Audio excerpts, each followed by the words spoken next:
ಸಚಿವರು ಭೇಟಿ ವಿಜಯಪುರದ ವಿಮಾನ ಉದ್ಘಾಟನೆಗೆ ಸಂಬಂಧಪಟ್ಟಾಗಲಿ ನೋಡಿ, ವಿಜಯಪುರ ವಿಮಾನಯಾನ ಕೇಂದ್ರ ಸಚಿವರು ಕೈಯಲ್ಲಿಲ್ಲ. ಇಲ್ಲಿ ನಾವು ಅದರ ಏನು ಎನ್ವಿರಾನ್ಮೆಂಟ್ ಕ್ಲಿಯರೆನ್ಸನ್ನು ಬಗ್ಗೆ ನಮ್ಮಲ್ಲಿ ಸ್ವಲ್ಪ ಗೊಂದಲ ಉಂಟಾಗಿ ಹಿಂದೆ 2009ರಲ್ಲಿ ತಗೊಂಡು ಅದು ಕಂಟಿನ್ಯೂವೇಷನ್ ಆಗಿಲ್ಲ.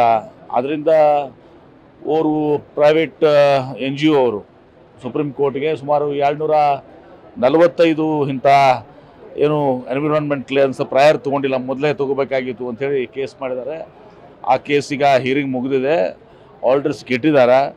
ಆರ್ಡ್ರಿಗೆ ಬಹುಶಃ 1 ವಾರದಲ್ಲಿ ಆರ್ಡರ್ ಆಗುತ್ತೆ. ಬಹುಶಃ ಆರ್ಡರ್ ಆದಮೇಲೆ ಅದ್ರ ಬಗ್ಗೆ ಪರವಾಗಿ ಆಗ್ತದೆ ಅಂತೇಳಿ ನಂಬಿಕೆ ಇದೆ. ಆಮೇಲೆ ಇದನ್ನು ಪ್ರಾರಂಭ ಮಾಡ್ತೀವಿ. ನಾನೇನು ಮಾಡೋಕ್ಕೆ ಬರ್ತದೆ? ನನ್ನ ಕೈಲಿ ಏನಿದೆ?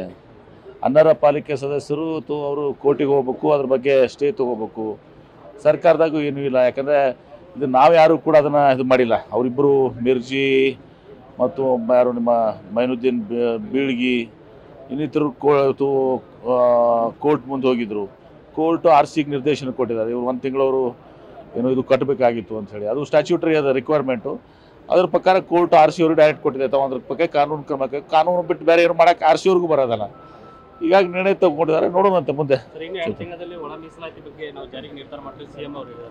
ಆಯಿತು, ಕಾಂಗ್ರೆಸ್ನಲ್ಲಿ ಒಳ ಮೀಸಲಾತಿ ಎಲ್ಲರಿಗೂ ಸಮಾಧಾನ ಆಗೋ ರೀತಿಯಲ್ಲಿ, ಎಲ್ಲರಿಗೂ ನ್ಯಾಯ ಒದಗಿಸೋ ರೀತಿಯಲ್ಲಿ ಕೊಡ್ತೇವೆ. ಕುಮಾರಸ್ವಾಮಿ ಅವರು ಬಿಡದಿಯಲ್ಲಿ ಜಾಗ ಒತ್ತುವರಿ ಮಾಡಿದ್ದಕ್ಕೆ ಸಂಬಂಧಪಟ್ಟಾಗ ನನ್ನ ಕಡೆಯಲ್ಲಿ ಟನ್ಗಟ್ಟಲೆ ದಾಖಲೆಗಳಿವೆ ಅಂತ ಹೇಳಿದ್ದಾರೆ. ಅದ್ರ ತರಗೆ ಆಯ್ತು, ಮಾಡಲಿಲ್ಲ. ಅವ್ರ ಕಡೆ ಟನ್ಗಟ್ಟಲೆ ಗಾಟ್ರೆ ಯಾರು ಪ್ರಿವೆಂಟ್ ಮಾಡ್ತಾರೆ? ದಾಖಲೆ ಇಟ್ಕೊಂಡು ಹಾಕೊಂಡಿರ್ತಾರೆ. ಹಿಂದೇನೂ ಕೂಡ ಅವರು ಬರೀ ಪೆನ್ ತೋರಿಸಿ ಪೆನ್ ಡ್ರೈವ್ ಮಾಡ್ತಿದ್ರು. ಈಗ ದಾಖಲೆ ಟನ್ಗಟ್ಟಲೆ ದಾಖಲೆ ತಂದು ಇಟ್ಬಿಡ್ಲಿ, ಮಾಧ್ಯಮದವ್ರು ನಿಮ್ಮ ಮುಂದೆ ಇಟ್ಬಿಡ್ಲಿ. ಏನಂತ ಬಿಡುಗಡೆ ಮಾಡಲಿ. ಹಿಂದೆನೂ ಕೂಡ ಪೆನ್ ಡ್ರೈವ್ ಅಂದರು, ಪೆನ್ ಡ್ರೈವ್ ಹೊರಗೆ ಬರಲಿಲ್ಲ. ಈಗ ಅದನ್ನ ಟನ್ಗಟ್ಟಲೆ ದಾಖಲೆಗಳು ಅವರೇ ಹೊರಗೆ ಬರಲಿ. ನ್ಯೂಸ್ ಫಸ್ಟ್, ನಿರ್ಭೀತಿಯಿಂದ ನಿಮ್ಮ ಪರವಾಗಿ.